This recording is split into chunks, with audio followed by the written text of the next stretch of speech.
Is your sci-fi story grounded in gravity and physics, or are your characters basically wizards in jumpsuits? Today, I want to get into breaking down my four types of sci-fi world building so you can decide exactly how much science there is in your fiction. We know that every great story needs foundation, but in sci-fi that foundation can be as solid as steel or as fluid as a dream.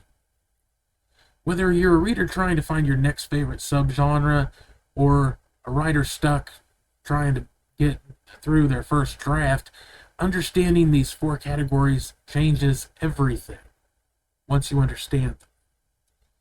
Before we dive in, I want to ask a question. Where is the line? When does a gadget stop being technology and start being magic? Most importantly, do you need a PhD to write this stuff? Let's find out. So I've been into this whole thing for a long time, the whole storytelling and the mechanics of storytelling. I started telling myself stories when I was a kid to help myself fall asleep. And that kind of grew from there, and over time I tried writing, had a lot of trouble with it. Eventually I was able to use AI tools to overcome the struggles I was having and managed to self-publish 5 novels. So I've spent a lot of time with the theory of story crafting. And that's how I kind of came up with my 4 rules or types of sci-fi rather than just the hard and soft. So first up, we're going to get into hard sci-fi. This is your rules-first approach to science fiction. A lot of times the science fiction is a central focus of the story in hard sci-fi.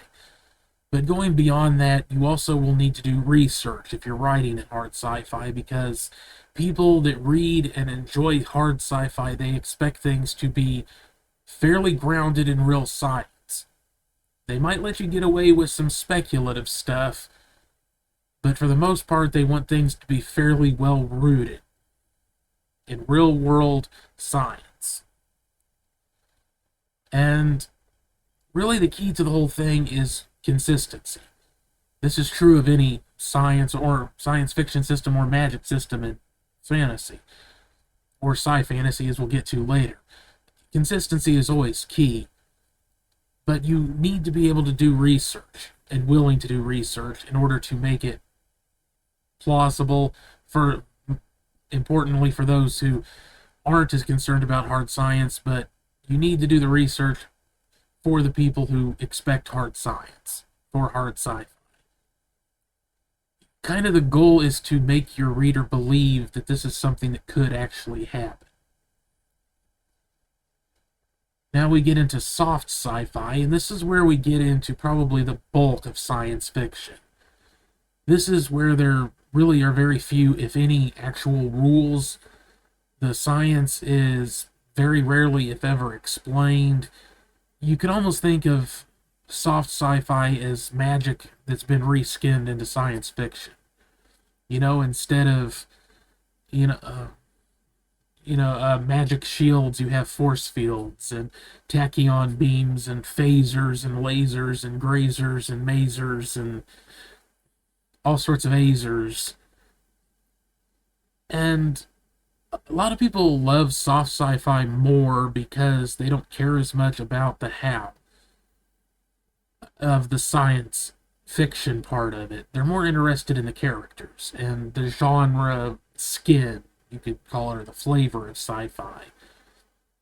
You want to focus on character-based stories, maybe more traditional stories than focusing on the sci-fi itself. Sci-fi is what you could call a super genre.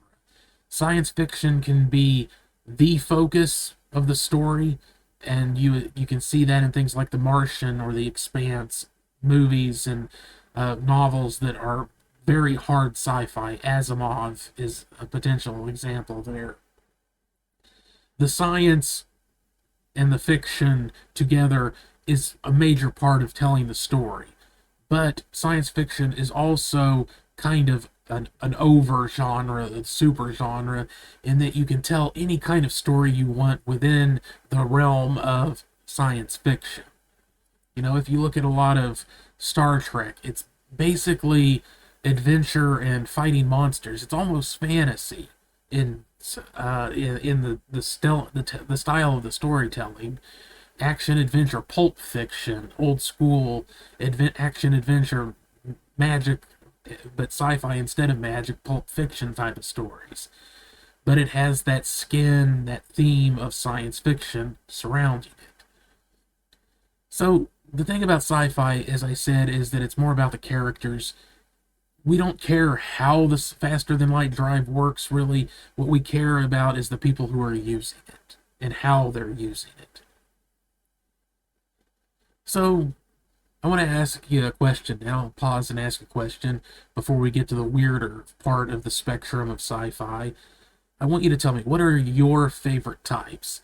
Do you prefer your science fiction on the harder side, the soft side, or the more weird side is what we're going to be getting into next?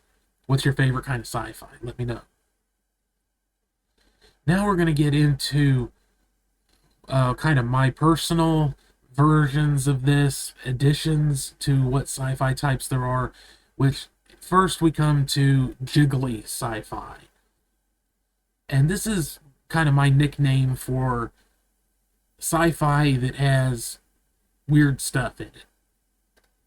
Whether you want to call it psychics or telepaths or the Force, it's science fiction with a side of mysticism. A little bit of weird going on. A lot of cyberpunk wanders into this territory. You want sci-fi that still feels kind of grounded overall. You're not going fully outside of sci-fi yet, but there are people or things that can be used to kind of bypass physics, almost. People that are able to do things that in even soft sci-fi probably you wouldn't get away with.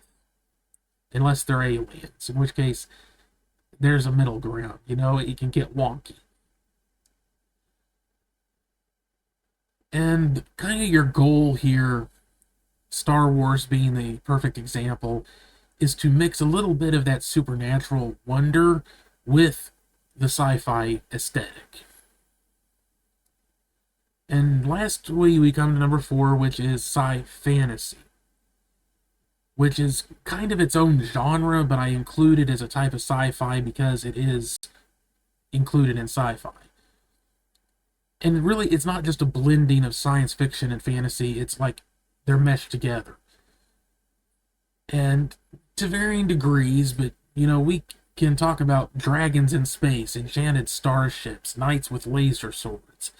You know, we're talking Warhammer 40k, and dude, and I forget the name of it, but there's one Dungeons and Dragons setting that's very sci-fantasy.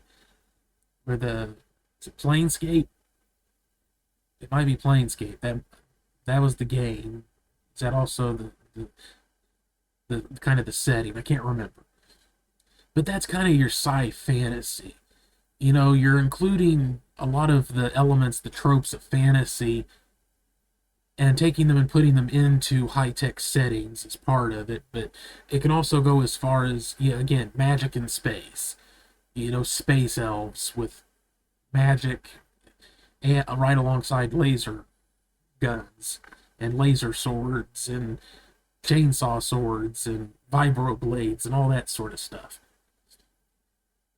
You know, it's really all about the wow factor. It's pure, unfiltered imagination let loose and wild, and the genre is just forget the rules, do what you want. Now, at the start, I asked the question, do you need a PhD to write sci-fi? No. If you look at these 4 different types of sci-fi, you can see there's plenty of room to do what you want. It just depends on what you're interested in. You know, whether you're interested in using AI in the story to help you calculate the distance between stars. Or you're interested in pilots of ships being psychics. The only thing that matters is that it's consistent. Going back to consistency. If you set up a rule, even if it's a jiggly rule, you have to follow it. And your readers usually aren't going to be scientists, so you don't need to be a scientist. But they need to believe that when they start reading your story that you've written, that you're going to be a reliable guide through the world you've created. So you need consistency. If you would like to look into some tools that I have used and created for doing different kinds of sci-fi, you can check out my description for the video. I have resources there that you might be interested in. And, of course, all the usual good YouTube stuff. Share, subscribe, like, comment your favorite type of sci-fi. And thank you very much for watching. I'll see you on the next one.